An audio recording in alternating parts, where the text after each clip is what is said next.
Dois dos quatro cavaleiros do Apocalipse finalmente se unem. A verdadeira força de Gawain é revelada.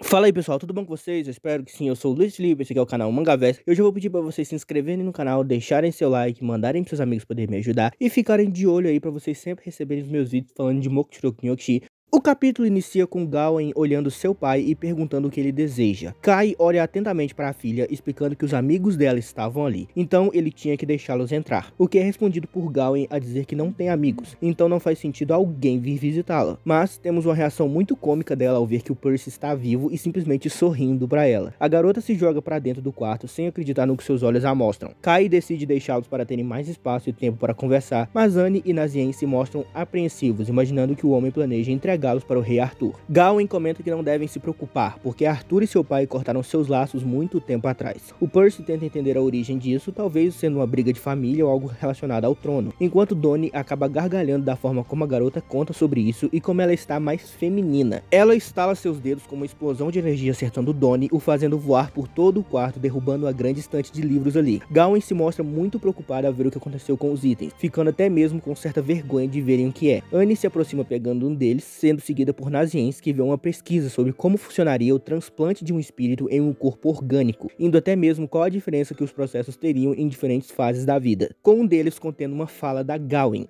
"Mas eu não vou desistir, não até que eu possa gritar com ele cara a cara novamente." Eles então entendem que a garota estava estudando como poderia trazer Percival de volta dos mortos. O Cavaleiro da Morte se aproxima da garota, que resmunga irritada, dizendo a ela que estão partindo mais uma vez para uma aventura para salvar Britânia. Gawain responde que não pode confiar em um homem que já desapareceu uma vez. Ele poderia simplesmente fazer o mesmo novamente, com Percy prometendo a ela que isso não iria acontecer. Gawain se ergue dizendo que aquilo não é apenas uma promessa, é uma ordem natural da vida, arrancando sorrisos de todos, principalmente Percival, que confirma. Todos vão para o lado de fora, com Percy curioso sobre o grande navio em questão, perguntando se ele pode navegar nos céus. A Cavaleira da Fome diz a ele que sim, pode navegar nos mares, nos céus, na terra e até mesmo no subterrâneo. Para a surpresa de todos ali, Gawain chama a atenção de Percy e logo dispara um poderoso Passionate Sun. Um enorme sol vai na direção de Percival, o empurrando para fora do navio. Todos ali chamam a atenção da Cavaleira, que não dá atenção ao que eles falaram, usando seus poderes mágicos para usar a Espiral Hail, uma grande tornado com grandes pedras de gelo que voam na direção do Cavaleiro da Morte. Com o movimento rápido de seu braço e seu uso de magia, Percy cria uma lâmina de energia, estilhaçando todas as pedras e olhando para Gawain. Ela desaparece do seu campo de visão, reaparecendo atrás de si, e logo seu corpo pequeno se transforma, entrando em sua forma musculosa, que está muito maior do que há 2 anos atrás, e uma aura de magia solar cobre seu corpo,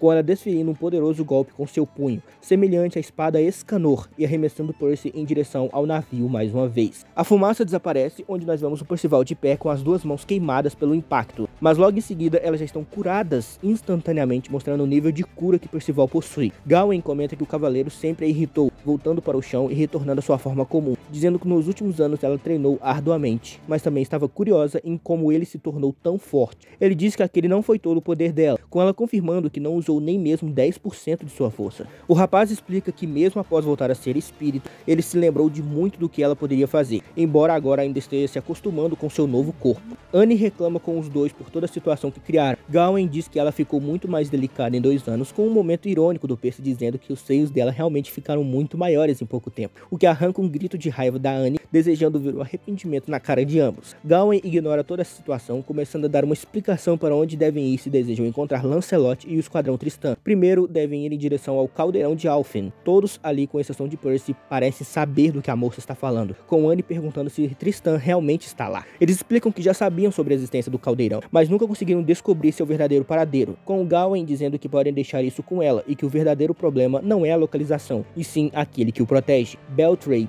o Cavaleiro Verde dos 4 Males. Todos se apavoram ao ouvir o nome do cavaleiro, inclusive Percy, que se vê preocupado mesmo estando morto e nunca tendo encontrado cara a cara o Cavaleiro Verde, com Dono dizendo que isso não é possível, afinal Beltrape é um monstro. Gawain confirma que entende a situação, mas que talvez essa seja a melhor chance para derrotá-lo. A moça explica que o caldeirão é o melhor lugar para prender aqueles que desejam ir contra o Reino Eterno, e que o Cavaleiro Verde planeja fazer um desafio onde aqueles com esse desejo podem sair de Camelot. Ele vai chamar esse evento de o Festival de Gladiadores de Alphen, terminando assim o capítulo.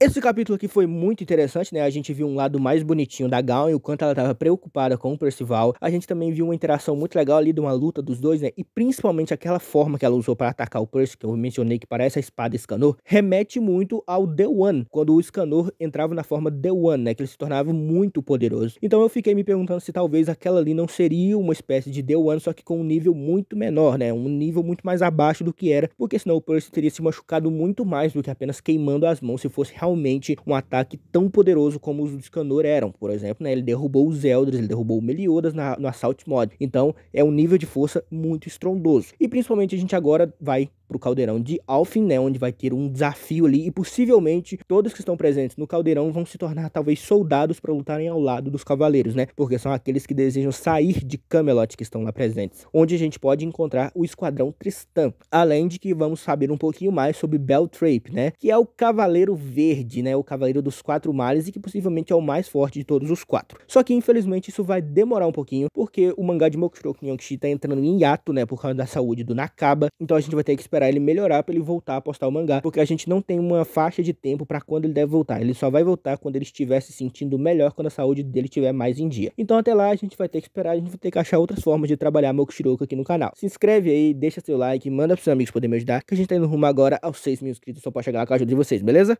Até a próxima.